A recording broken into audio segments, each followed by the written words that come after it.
This right here is a video that only a terminally online man-child who invests way too much emotional stock into Sonic the Hedgehog could ever make. Which is why I'm playing my part. I'm making myself useful, and I'm making the video. Whatever assumptions you have about what my stance on all this is going to be, save it. Because you cannot possibly predict where this one is going. Personally though, I view this as a cultural media study. This is not a game of which Sonic characters can you bang, because you can't bang any of them, they're not real. So, on the 4th of November 2025, a piece of artwork by Animation Science Station, sorry if I'm mispronouncing that, reignited an ongoing debate. The artwork depicting Amy Rose doing away with her iconic Pico Pico hammer to land some actual punches in. Why was this controversial enough to start a debate? Because Amy here is depicted as being significantly bustier than she's usually portrayed in the source material, with people declaring that the image is inappropriate given Amy's previously listed age of 12.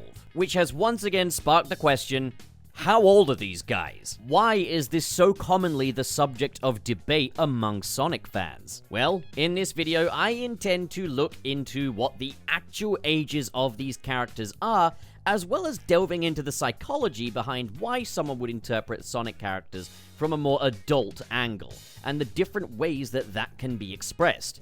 It's a minefield, and I'm aware that I'm completely unemployable now, but maybe this video will feed me for about an hour. I'm going to Burger King after this. So ages for the Sonic characters have been listed and documented, and they can be found in a number of different places. Up until 2022, they could be found on the Japanese official Sonic the Hedgehog website. Those ages could also be found in manuals for Sonic Heroes, and little splash cards in Sonic X's Japanese version. And just looking at the main cast here, Sonic is listed as 15, Amy is listed as 12, Knuckles is listed as 16, and Tails is listed as 8. So surely that's the end of the discussion, right? Sonic and his friends are young teens, you sick fucks. But then why is there any debate on this? Well, it's very rare you'll actually see the characters' ages acknowledged within the actual narrative. There are some exceptions, such as Sonic X, where info cards flash on screen displaying the characters' ages, and that plays nicely into their dynamics with Chris Thorndike, his friends and family. For example, Sonic and his friends mix nicely with Chris and his friends, and Ella, Mr. Tanaka, and Chuck are visibly elders to both Chris and Sonic. As far as Sonic X is concerned, these ages are pretty concrete, and that's because it serves the narrative.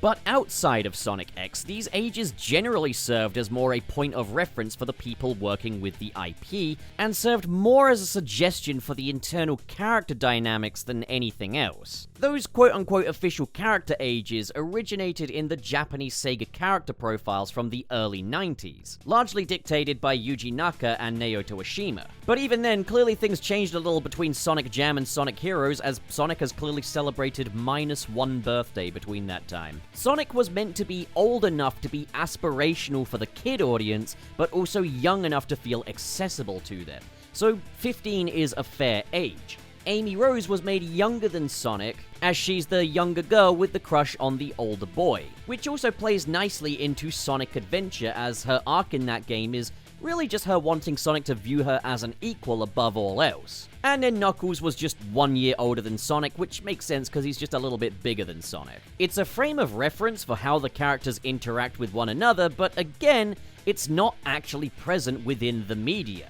In fact, Amy is seen grocery shopping at the start of her story in Sonic Adventure, which is pretty uncharacteristic of a 12-year-old.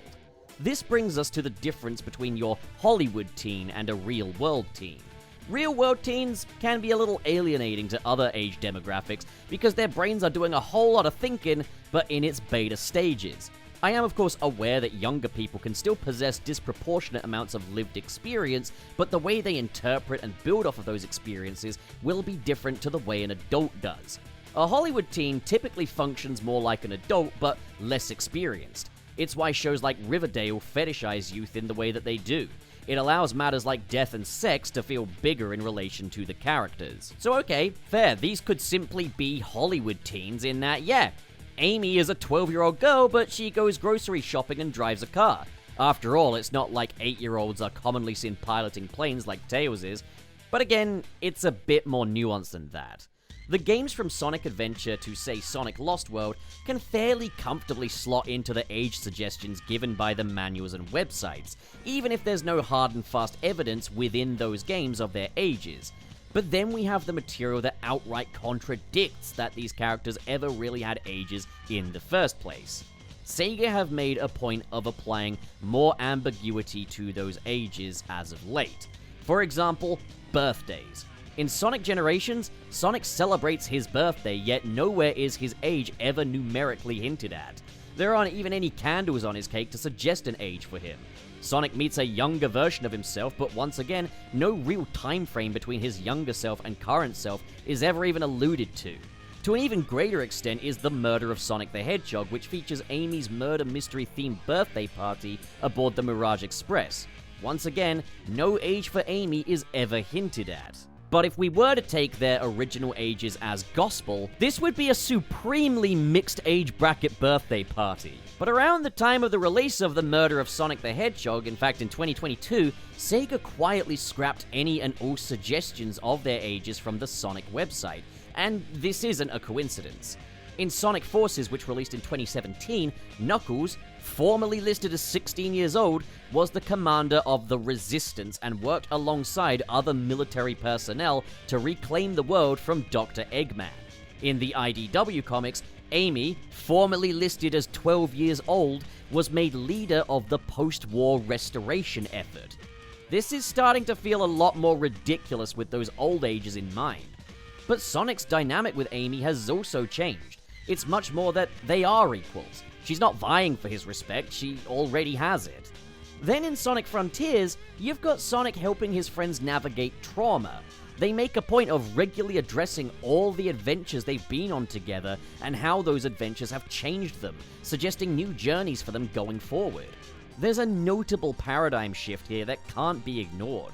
The characters are clearly not being written as their previously suggested ages, instead taking advantage of the ambiguity of demographic coding. This is for a couple of reasons. Reason number one is versatility. Yes, Hollywood teens and real teens are different things, but there's only so far you can really stretch that narratively. Again, no matter how abstract your world is, I'm not buying that a 12-year-old girl has been chosen to lead a post-war restoration effort. Reason number two is that in the run-up to Sonic Frontiers' release, Takashi Iizuka made his game plan very clear. Modern Sonic games were now targeting longtime fans who had grown up with the franchise. Classic Sonic games would cater more towards children because there's less narrative legwork to be done there anyway, which I still think is a bit of a bastardization of what classic Sonic was, but hey, that's the plan going forward. Those original Sonic ages were put in place to give a point of reference for the child audience. But post-Forces, the modern Sonic titles are catered more specifically towards the adult audience now. Still available for children, but with a notable shift in maturity complemented by that age ambiguity we saw in Sonic Generations. And this does work, really. When you look at Sonic, Amy, and Knuckles, these are incredibly abstract designs with no design elements that really indicate any age. Sonic's body is a bean with noodle limbs and a bunch of bananas for a head. Nothing to really put an age on. Amy isn't really dressed like a child either. She's wearing a tasteful hoop dress and go-go boot combo. And again, there's very little to suggest that they're even young teens anyway. When Sonic rocks up to his birthday party, it's not like he's being dropped off by his parents, and the same goes for Amy. These characters have always been incredibly independent. On the other hand, though, there are the less ambiguously aged characters. You've got Tails, Cream, and Charmy, who are definitively kid-coded. Tails could theoretically bleed into young teen coded if you view Sonic, Amy, and Knuckles as adults, but he's notably younger than the other three. He's smaller, fluffier, his body is more rounded, and his voice is squeakier. His dynamic with the other characters is unquestionably that he's younger than they are. But they've also made a point of the fact that he's an orphan, and that he was effectively raised by Sonic.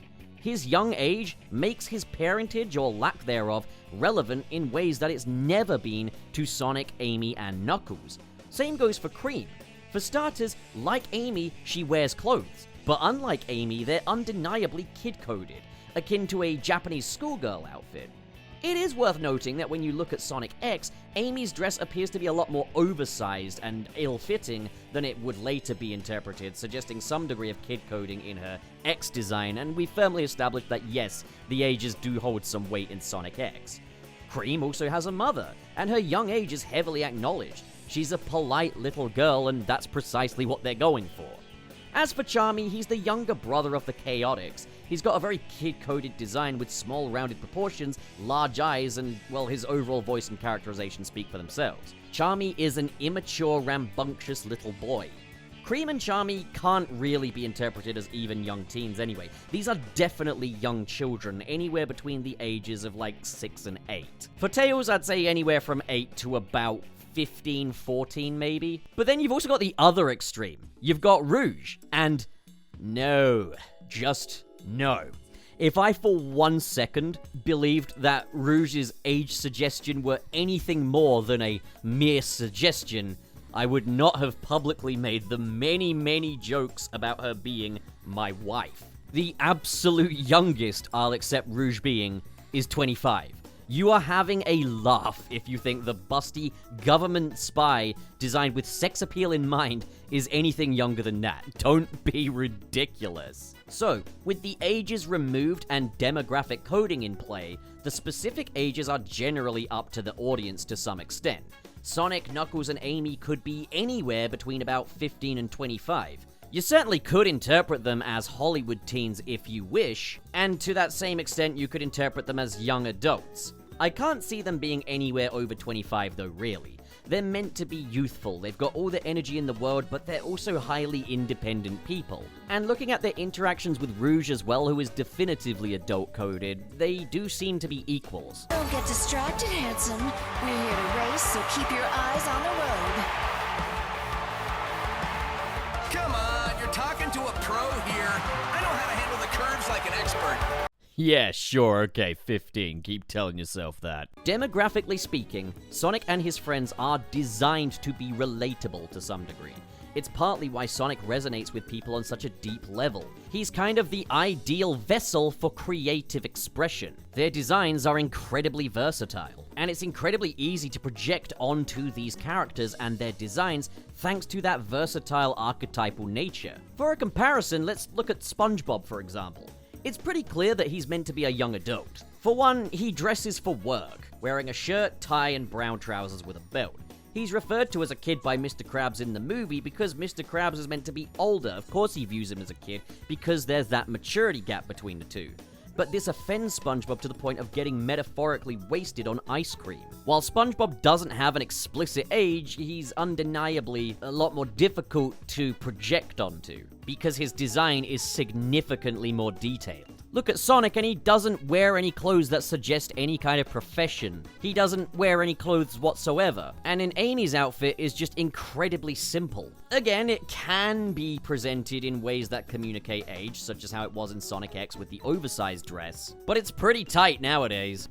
Need to work on wording. Sonic doesn't usually explore themes of maturity, nor does he have those design nuances that SpongeBob does. So it's kind of up to you to decide how old he is. There's a lot less wiggle room with other characters I mentioned, such as Tails, but even then it's still more of a bracket than it is an actual definitive biological age. Heck, with Sonic it gets even murkier considering his canon origin story has him being wished into existence. And he sure as hell wasn't a baby.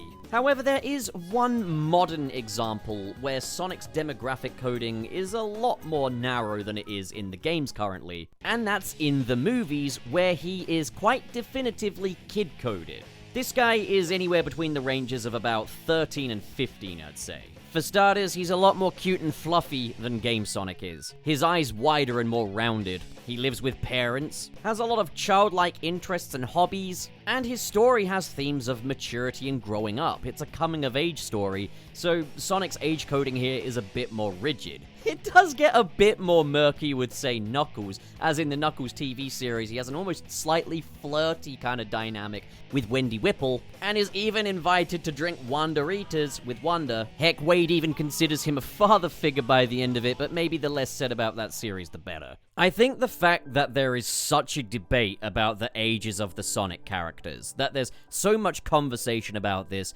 goes to show that those original age suggestions have never been taken all that seriously and have never really mattered that much. Not so much as the demographic coding that is present in the actual text. And it's clearly been in a state of flux as Sega have targeted different audiences with different Sonic projects. Tevin, for fuck's sake, ready up, we're waiting on you. Other children's media like Bluey is understood to be for kids and the audience accepts that boundary. But Sonic's combination of iconic design flexibility and a multi-generational fandom makes those questions a little more unavoidable. It's why for other IPs, people are more willing to accept those ages at face value. But with Sonic, most of those ageless designs allow the characters to resonate across these age groups without really adjusting the visuals. And then it just wouldn't be a conversation about Sonic and the internet without this part. But trust me, it's not all just dirty artwork. Get a room, you two. Sonic the Hedgehog and adult expression. Some people are going to look at Sonic as this very versatile vessel of creativity and expression. Others will view him as more of a childhood comfort. And to Camp B, the idea of Sonic and adult expression being in the same vicinity as each other is kinda disgusting. And on Twitter, you're going to find a lot of moral absolutes. Sonic is something that either grows up with you or it doesn't. But with Sonic, there's a lot of different ways that Sonic has been paired with adult expression online. It's not just NSFW artwork, it could be shipping or mature stories, more violent tales. All things that Sega are very aware of and have even catered to. Once again, the modern Sonic titles have shifted more towards an adult audience for a reason.